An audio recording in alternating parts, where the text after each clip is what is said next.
Jean le Baptiste est au cœur de cet évangile et le début de l'évangile de Matthieu nous rapporte le début de la vie de Jean le Baptiste. Ses parents âgés, Élisabeth, la cousine de la Vierge Marie, et Zacharie, son père, reçoivent la grâce d'un enfant sur leur fin de vie. Zacharie était prêtre et il servait en particulier au temple de Jérusalem. Et lorsque Jean est né, il a dit qu'il serait prophète du Très-Haut. Et cette parole avait touché les Juifs et ils se demandaient « mais quel prophète sera Jean le Baptiste ?» Et nous sommes dans ce temps où Jean le Baptiste est prophète. Mais pourquoi Jean le Baptiste est-il dans le désert, loin de Jérusalem ? Comment se fait-il que des gens viennent à lui pour se faire baptiser ? Quel sens tout cela a-t-il ? À cette époque, des hommes se retiraient dans le désert, ponctuellement ou durablement, pour une vraie vie de pénitence et de prière. Ils cherchaient à se purifier spirituellement par une stricte observance des lois de Moïse et également à se préparer à l'intervention divine, considérée comme imminente. Ils voulaient se tenir loin de la corruption et de l'hypocrisie de la vie urbaine à Jérusalem et du temple aussi de Jérusalem. Le groupe des Esséniens était de ceux-là. C'est le groupe qui nous a valu les fameux rouleaux de Qumran. Jean le Baptiste, quant à lui, vivait solitaire dans le désert et menait une vie d'ascète par son habillement, nous l'avons entendu, comme par sa nourriture et par les pénitences qu'il s'imposait. Jean était un juif qui parlait à des juifs. Certains s'attachèrent à lui comme disciples. L'apôtre André en fit partie et c'est auprès de Jean que André connut Jésus. Il est à noter que la plupart des ascètes se considéraient comme des fils de la lumière et ils menaient un combat spirituel contre les Romains et les Juifs impurs qu'ils considéraient, eux, comme des fils des ténèbres. Ces ascètes critiquaient violemment les Juifs impurs, particulièrement les pharisiens et les sadducéens qui contrôlaient la vie religieuse du peuple. Un mot sur le sens symbolique du désert pour le judaïsme. Que revêt-il ? Des prophéties annoncent que Dieu ramènera son peuple au désert pour contracter une nouvelle alliance avant le jugement. Un exemple, à partir du prophète Osée, qui rapporte la parole de Dieu, s'adressant au peuple d'Israël, regardez comme une épouse infidèle. Je veux l'attirer et la conduire au désert, et je parlerai à son cœur.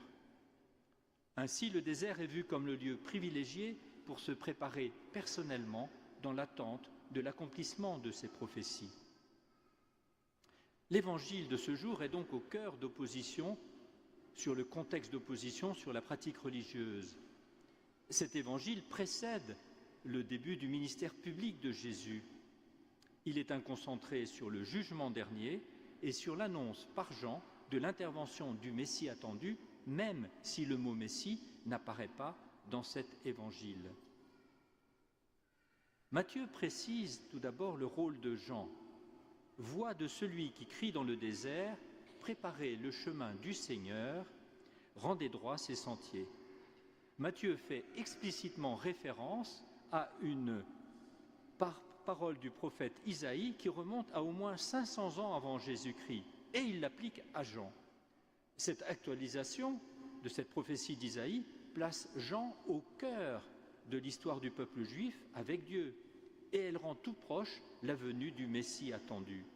Ce sont les temps et les moments choisis par Dieu pour que Dieu visite son peuple.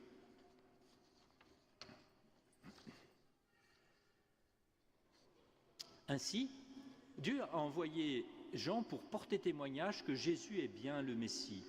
Et la figure de Jean est importante pour faciliter l'accueil de Jésus comme Messie dans le lancement, dans le démarrage de son ministère public. Mais qu'y a-t-il de novateur dans les paroles de Jean ? Nous avons entendu un certain nombre de questions, la question de la conversion, la question du royaume des cieux, la question de la venue du Messie, celui qui vient après Jean, la question des pharisiens et des sadducéens, et la question du jugement dernier. Voyons un peu chacune de ces questions. Jean proclame dans le désert « Convertissez-vous, car le royaume des cieux est tout proche ». Jean ne dit pas « Convertissez-vous, car la venue du Messie est toute proche ». Jean parle du royaume des cieux, mais volontairement pas du Messie. Et cela se comprend bien dans le contexte de l'époque. À ce moment-là, la terre d'Israël était occupée par les Romains. Le peuple juif attendait un Messie, ou un de Dieu, un chef, venant restaurer la royauté d'Israël et les libérant de leurs ennemis, comme cela avait déjà eu lieu par le passé. Mais Jean est bien loin de parler d'un tel libérateur. Il parle d'un homme qui baptisera dans l'Esprit Saint et dans le feu, et qui jugera les hommes. Jean met l'accent sur ce qu'il faut attendre de celui qui vient après lui, que ses contemporains ne s'y trompent pas. Le royaume des cieux, il est tout proche, et ce royaume n'est pas terrestre, il n'est pas celui d'Israël. Jean s'appuie en toile de fond sur la connaissance qu'a le peuple juif des prophéties. La prophétie d'Isaïe que nous avons entendue en première lecture en fait partie. Elle mentionne Jessé, le père du roi David, et décrit très clairement ce que fera le descendant de Jessé et ce que sera son royaume. Cet oint de Dieu jugera du jugement de Dieu. La nature de son règne est donnée par différentes images, comme celle que nous avons entendue, le loup avec l'agneau, le léopard et le chevreau, des cohabitations impossibles aujourd'hui. Qu'est-ce qu'elles expriment? Eh bien, qu'il n'y aura plus la victoire du mal sur le bien, que le mal aura disparu. Le prophète Isaïe annonce un temps où il n'y aura justement plus de mal ni de corruption sur toute ma montagne sainte, c'est-à-dire là où Dieu régnera. À propos de la question des pharisiens et des sadducéens, Jean attend pour bientôt le temps annoncé par le prophète Isaïe.